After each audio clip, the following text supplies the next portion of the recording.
మాట్లాడతలేదు కదా మాట్లాడుతా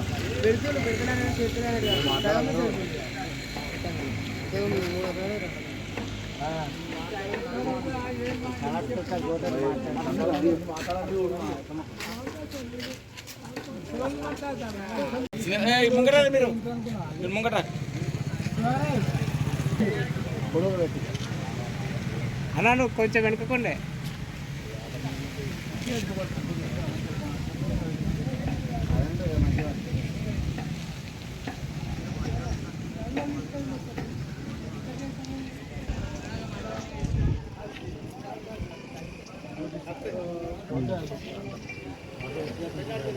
ఇదిగో దాగలనా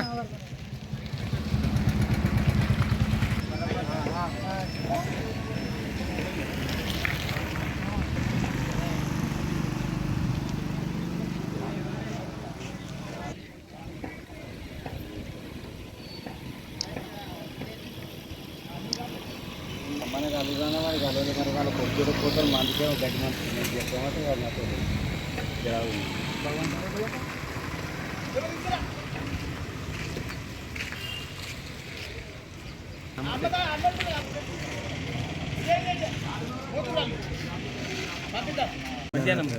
నిన్న మధ్యాహ్నం వచ్చి రాత్రి నిన్న మధ్యాహ్నం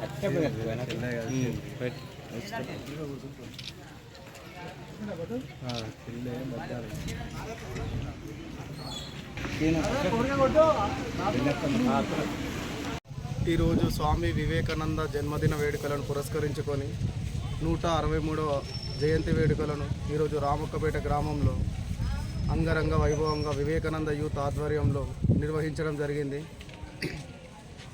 మనకు స్వామి గారు భారతదేశం యొక్క గొప్పతనాన్ని చికాగోలో జరిగిన ప్రపంచ సర్వమత సమ్మేళనంలో చాలా బాగా బోధించడం జరిగింది.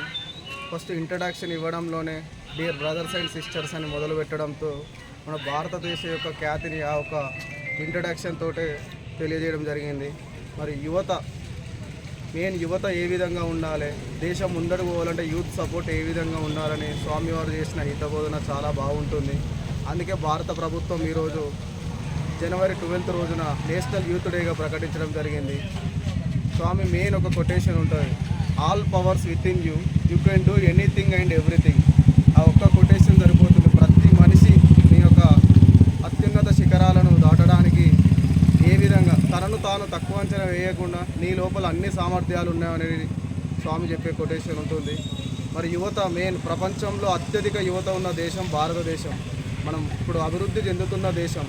మనం దీనిని యువతను ఒక అడ్వాంటేజ్ తీసుకొని భారతదేశాన్ని ప్రపంచంలోనే ముందు పోవడానికి స్వామి ఇచ్చిన హితబోధనలు కానీ ఇవన్నీ చాలా అవసరపడుతుంటాయి. రామకృష్ణ మఠం, రామకృష్ణ మిషన్ ఇటు ఆధ్వర్యంలో ఎన్నో skills programmes throughout the India, భారతదేశం మొత్తమున ఎన్నో కార్యక్రమాలు నిర్వహించడం జరుగుతుంది. మనకు హైదరాబాద్లో తీసుకున్నా కూడా 15 లాంగ్వేజెస్, హాస్పిటల్ ట్రస్ట్, స్పిరిచువల్ ఎన్నో రకాలుగా రామకృష్ణ మఠం తోడ్పడుతూ ఉంది. స్వామి తత్వశాస్త్రంలో అగ్రగణ్యుడు మరియు భక్తి, వేదాంత ఇట్లాంటి వాటిపైన ఎన్నింటిపైన బోధనలు చేసిన వ్యక్తి మన Swami Vivekananda.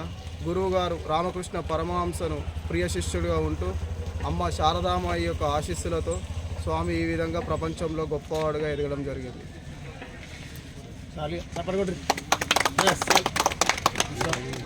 To youth, but however youth is diverting from the actual agenda which India is expecting. People are avoiding from that to, they are addicted for the drugs, addicted for the unnecessary stuff where, they are directly or indirectly they are degrading themselves, as well as they are not growing up where actually India is looking for. Vivekananda gave wonderful knowledge for the youth where and how youth is required for growing India. So whenever we realize what is the actual point of Vivekananda or India expectations, when we look into that and when we grow towards that, definitely we can expect a wonderful India where we can see India in the top one in the world. Thank you.